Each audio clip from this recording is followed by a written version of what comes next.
Hey, good afternoon to all of my automotive aftermarket peers around North America and the world. Welcome, Aftermarket Weekly, the most unique automotive aftermarket show. I love to call this a magazine show, because there's a lot going on, like flipping the pages of a magazine. It's going to be a fun, informative 25 minutes with a guest host and a shop tour. We're going to go to Florida. Oh, who's with me? Carl Hutchinson, Complete Automotive, Springfield, Missouri.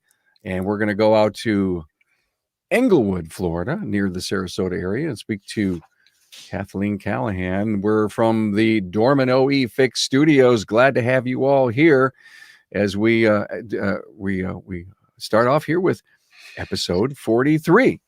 Hey, if you ever want to be on the show with us, golly, Carm at aftermarketweekly.com. We'd love to have you. Remember, you can watch all of this stuff on aftermarketweekly.com on the live page. And if not, on the old podcast, remarkableresults.biz/live page. Hey, let me see who's with me here. My guest host, Carl Hutchinson, is with me. Hello, Carl. Hello, Carm. Good to have you here, man. Complete Automotive, Springfield, Missouri. And right. Been a great contributor to the show. You were supposed to be on a couple of weeks ago, but we won't talk about that. That was such a fun day.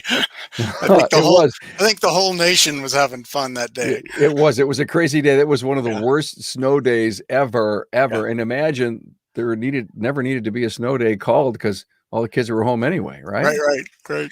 All right. Hey, listen, you've been a great contributor to the show. Let's show your podography. Discover the hard truths, fix your attitude. Carl, that's probably going to go down in annals as in my top 10 most favored shows because of your true honest and transparency that you brought to that show. And it is really a episode on change. And thank you for doing that. No, you're quite welcome. Sharing a hard story is never fun, but if we can do something to push somebody else to change, I think that's really what we need to be doing, is reaching out to our whole community and just really providing that. Hey, he went through it. Maybe I can go through it too. Thank you for that. And that's what we do here on the show. We bring those real life incidences up so that people can learn from it. Of course, you were also on a great show about community on Town Hall 209. Today, we're going to talk about mentoring. You're going to bring a great mentoring session with us. We're going to go on a shop tour, as we said, to Kathleen's place. We're going to give you the fortune of the week, some trivia, and more. And let's take just a quick peek out at Kathleen's place, Expert Tech Auto Repair, Englewood, Florida. Kathleen Callahan. Boy, you're going to find out who's Kathleen Callahan. Well, you're going to find out here in a few minutes. Yeah, I know. I see Kathleen in the backstage. Hey, don't forget, if you ever want to take the show mobile, we, I think about 20 some episodes ago, we decided to publish this as a podcast. So while you're mobile on Apple Podcasts, Spotify, Amazon Music, no matter where you are, take that favorite podcast listening app, do a search, Aftermarket Weekly, and make it a favorite, and never miss one of the great, guest host stories that we put together and the shop tour. Yeah. Can you imagine listening to the shop tour through audio? It is the coolest. You'll love it. Hey, today's trivia is in 1947, Packard had the first ever feature that is a staple in today's vehicles today. 1947, Packard put in something in their vehicles that we still have today. They were the first that did it. Hey, regarding social media, thanks for being here. Check in with your city. Give us a like. Hey, Jackie. Oh, Jackie's going to be with me this Friday on Town Hall Academy. Good to see you here, Jackie. You've got a comment or a share. We'd love to have you participate. All right. Now, we have a great sponsor for the show. Of course, I think you all know Dorman. And every couple of weeks, we're going to feature a new, neat Dorman product. The innovations behind Dorman product solutions are centered around your needs.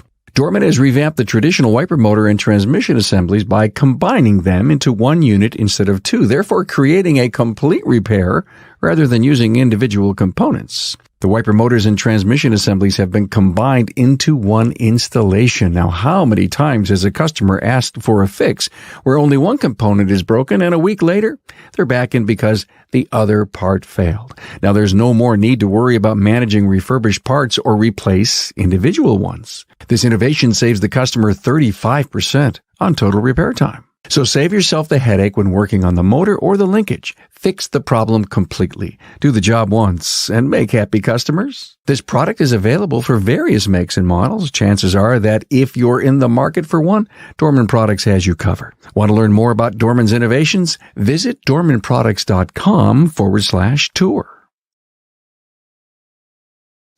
How cool is that? Another great product. And this coming Friday, live at 12 noon Eastern, Zoom Burnout. And Carl, everybody, Yeah. I tell this thing, when I put this thing out, 20, 30 great people that I know decided they want to be on. And I said, I've never done a town hall with this many people on it. And everybody has great things to say. And I see Jackie Howard, who's going to be on with us. She's on with us here today. And this is going to be interesting because I'm starting to hear about what they want to talk about. And but anyway, Zoom Burnout, man, everybody says it's a real thing, Carl. It is a real thing, and unfortunately it's what we have to deal with today. And, we're actually planning a birthday party for my mother and going to use either Zoom or one of these other platforms, just for the simple fact we can't bring people in. Yeah. And, I think everybody's about sick of it, but I get it. Thank God for Zoom, and oh my God, right. I can't handle another Zoom. I get it. I totally get it. Right. Hey, bud, let's do this little segment on mentoring. I'd love to hear about. I know you appreciate mentoring. You have a mentor and an apprentice program going on. Tell us what the best qualities of a mentor would be. Yeah, the whole idea of establishing some kind of a mentor is really something that we haven't done in this industry hardly at all. And so now we have to think about, well, what do we do? How do we do that? Because you as the shop owner, general manager, whatever your role is, you can't do that. You can't be that person. So do you go out and hire somebody? How do you go about this? If you're going to create some kind of an apprentice plan, if you're going to train up the next generation, so you got to have to look back and go, well, what do I have to work with? Who do I have on staff? What are their personalities? Those kinds of things. And I would just about guarantee that anybody that's running a good professional business already has that mentor on staff. They just don't know it yet. They haven't fostered that in that person. So some of the qualities you want to look for is definitely what's their personality, what's their experience, what's their background. Patience is something that is really kind of a challenge. You don't really know what somebody's patient level is until you've worked them through some processes. And honestly, the other part is willingness. Not everybody is willing to be a mentor. Not everybody wants to give back to the next generation. So, those are some of the things you got to look at. But you probably already have that person on staff. And you just need to go out and visit with your staff. That'd be my first thing to do, is don't look outside of yourself. Look within, because you probably already have them there. You don't want to just go drop this in on somebody. I mean, you gotta plant the seeds early. You got to be talking to your staff, the potential ones. You probably already have somebody in mind. There's 2 or 3 people on your staff that you could think, well, maybe this person would be a good fit. Maybe that person would be a good fit. So you have to plant those seeds early and find out, are they really willing? Would they be a good fit? And then walk them through it. See what they're really interested in. So not everybody's cut out to be a mentor, and you have to do some research, and you have to be very open and honest. But you really do. That individual needs to want to also learn at the same time, because I've always known that when you teach, you learn. Yeah, we learned this a long time ago, and in doing different classes, just myself, that you're going to, if the idea is to train up an apprentice, to train up the next generation, you need somebody to train them. And even though you have a very talented person that can produce work and do good quality work, for them to be able to teach somebody else, they have to actually learn it in a way for them to be able to teach it. Yeah. So the cool thing is you wind up getting 2 people better than just and just the apprentice or the intern, whoever you're trying to train, your mentor actually becomes better at articulating and explaining Yep. and walking through the wheres and the whys of what's going on, other than just, oh, do it this way because that's the way we've always done it. Yep. Well, the apprentice or their intern is going to ask 1,000 questions. Well, why?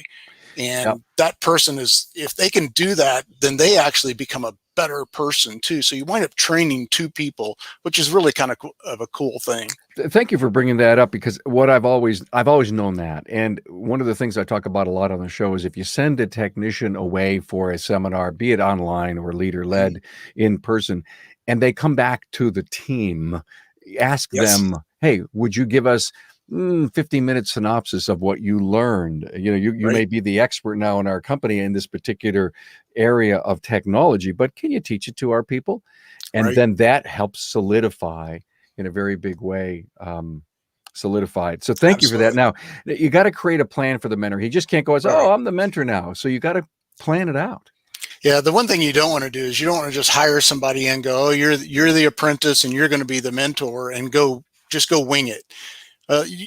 They can't, because your mentor, the trainer person, is going to start out at such a high level that honestly, the person that's coming in, they're going to be overwhelmed. They're going to know, oh, I don't know that much about this, and you're wanting me to do what? And you got to create a plan.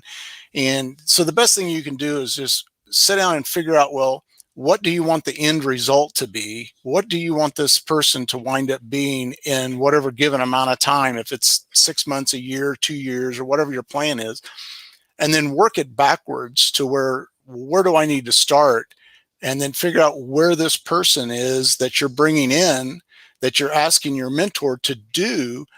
And then you can put them on a plan of action of starting somewhere. And you got to give them a script. You got to give them something to work with that they can go through and go, okay, today we're going to be working on X. And, we happen to have some of that here. And this is how you go about it. And you got to create some kind of a checklist or accountability list, those kinds of things. So you don't want your mentor or your apprentice to try to remember all this stuff in their head. There's just no way. So you got to have some kind of a checklist, some kind of an accountability list, and things of that nature. And the other part of it is, I'm going to suggest you figure out a way to compensate your mentor, because they're taking time away from what they're supposed to be doing, especially if they're a producer for you. Now they're taking time away to go help somebody else, and so their production goes down. So you want to figure out a way to compensate them. Otherwise, it's not going to be a win-win. Your mentor is going to lose interest. Carl, I think you bring up such a great point. Do some shop owners, and you may not know the answer to this, and I'm not even sure I know the answer to this, but I'm big on apprenticing this year. We're going to do another show in about 2 or 3 weeks on apprenticing, and I'm not going to stop talking about apprenticing. Okay. I'm just not. We shouldn't. Right. And so here it is. Could some shop owners be reluctant? It's a big hurdle to have an apprentice, but they may even look at having a mentor as even a greater hurdle. Well, what he's my most productive guy. I think he's the one, and he may not be the right one. And the whole point of this little mini discussion with you is to say it may not be the person who's doing your most production, but if it is, how are you going to maintain customer service in the business? And so everyone has to step up if you want to help train the next generation. That's your point. Absolutely. Everybody's got to step up. And honestly, when we're hiring people, we need to be hiring people with the idea that, I'm investing in you, but you also need to invest in somebody else, because we need that extra person. One person's not going to be able to do the workload that needs to get done. I don't know how big everybody's shops are. Ours is probably average, but it's how do you do that workload? And the pool of people that we're getting to hire now is thinning, and we're sharing the same person with the HVAC people, the electricians, the plumbers. I mean, we're sharing that same mentality of a person with all these other industries. So when you do find somebody that has a passion for the automotive world, and they may not have the skills. What do you do with them? I'm going to suggest you hire them and you figure out a way to train them, because, you know, if you invest a year or two into somebody and now you've grown somebody for yourself, the idea is for them to stay with you. But even if they don't, I mean, we're not going to say that everybody that we train is going to stay with us. Even if they don't, then that means we've made one more person that's going to be a quality person for our industry. And that's what we need to do. We need to think about it in a broader spectrum than just ourselves. Thank you so much. I know we can't do full justice in about 8 or 9 minutes to mentoring, but thank you for coming on. Thank you for being my guest host. In just a minute, we're going to go out and we're going to hang out with Kathleen. But I want to remind everyone that all the episodes are archived on aftermarketweekly.com. Of course, we're a podcast, so if you want to see any shop tour, please go and check them out. Let's do your fortune of the week, everyone. Carl, I hope this thing lands perfectly in what you want. So here's our fortune cookie of the week. I'm going to open it up. It just all broke apart in my hands. They've been really good lately, by the way. Does it say send us a tech? Send us, yeah, it's very good. How about this? The key to problems is usually the ignition key. There you go. Oh my, there's an automotive one. I love it. Isn't that great? The key to problems is usually the ignition key. Oh my God. Start, right? And that's really on the same subject. It's just start, do something. I hate to say do something even if it's wrong, but do something down the path of this, and I think everybody will benefit from it. So Hey, just before we get out to see Kathleen today, great episode went out with my friend Trish Saratori, VP of Communications from ASE. A ton of great stuff in this. They're talking about the future of ASE and even actually getting to do home testing and some of the great challenges behind making all of that official. And also last Friday, Travis Guy was on. Never the cheapest, but the best value shop. Keeping with my goal to interview young shop owners, a millennial shop owner, Travis Guy, family business out there in California. And just so happy to have all these young people joining the show and being with us.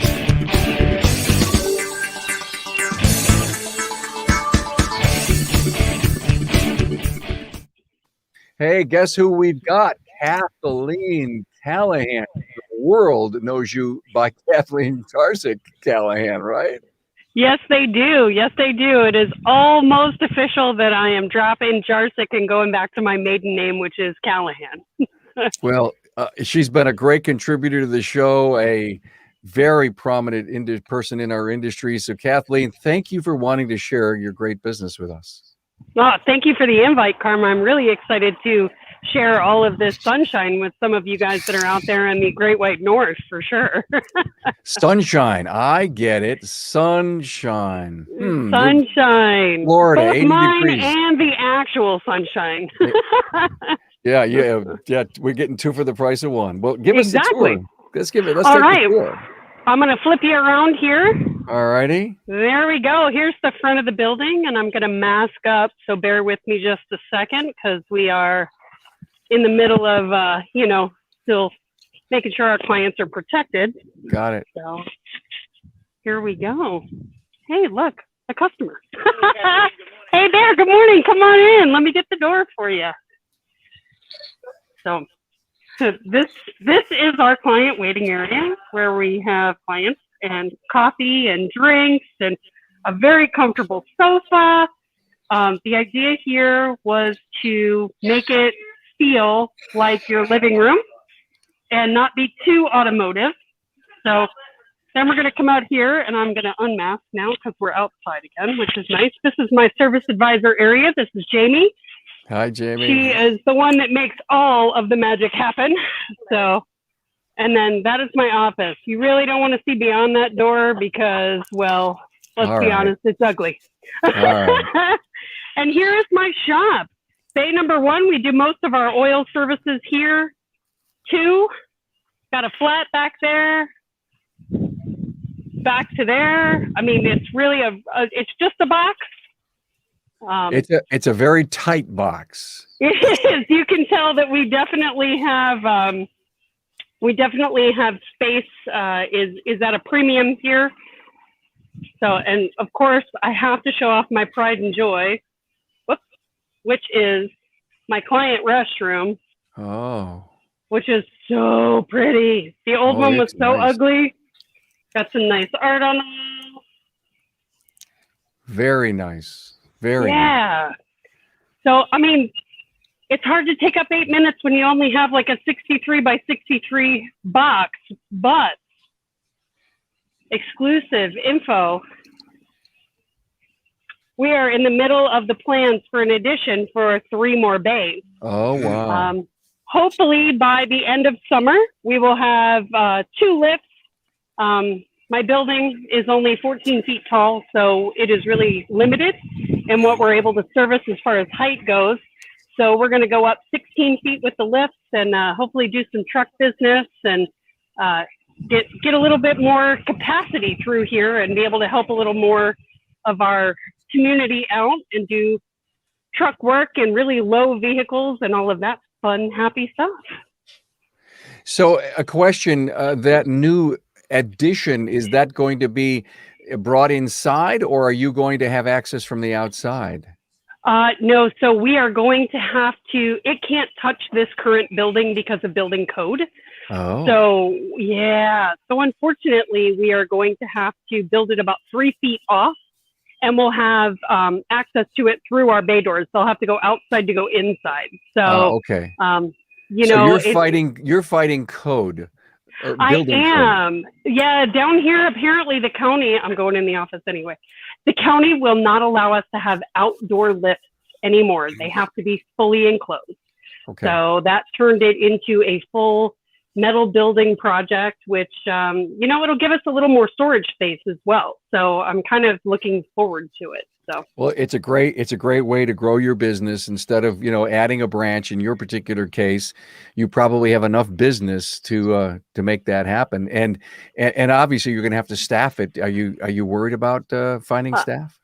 I was just going to say, if any of you Minnesota technicians are looking to relocate, you've seen the weather. No, I do actually.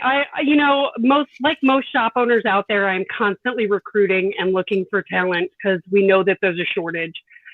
We have been fortunate in our area that nobody is closed. So everybody is still pretty well employed. I have a couple of guys in the pipeline that won't be ready until like summer or so. So I think it's going to work itself out. I try not to worry. It takes, if I have trucks that are going to start coming in, I'll find a truck mechanic, so it'll be good. I think the techs around here don't like to move a lot, but we'll see what happens. So well, it's I'm always great. Optimistic. It's always great to have you on the show. The great sunshine from Kathleen Callahan and the great sunshine from our state of Florida. Wow. Thank you. It was great. I loved it. In fact, I've got to get a phone like that with the camera like that. It's one of the best shop tours we've had for clarity ever. I'm telling you what, I love this new phone. Wow. Well, we're not here to sell phones, but we are here to tell you that it looked really good. Hey, let's finish up the trivia, everyone. The question was, or the challenge is, the 47 Packard had the first ever feature that is a staple in today's vehicles. Anybody have a guess? Well, it was the power seat. And there's the 47 Packard. It was the first vehicle to have a power seat. Hey, next week, I hope you're all here for next week, because we're going to do something really cool. I think you all know Bill Thompson, the CEO of automotiveresearch.com. Well, he always brings a wealth of statistics about our industry to us, and it helps us formulate future strategies. Well, Bill is going to be with us, and next week's shop tour, we're still working on it, but it'll be great, and it'll be a surprise for you. So thanks, Carl, for being here, Complete Automotive, and you're welcome. our great little discussion on mentoring, and Kathleen, a great tour of Expert Tech out there in Englewood, Florida. So everyone, be on a shop tour. You want to be on the show, because I'm always open. Everybody comes to me. This is a great thing. Carmat, aftermarketweekly.com. So thank you all. We'll see you next week. Appreciate you being here. Yeah. Bye-bye. Bye-bye.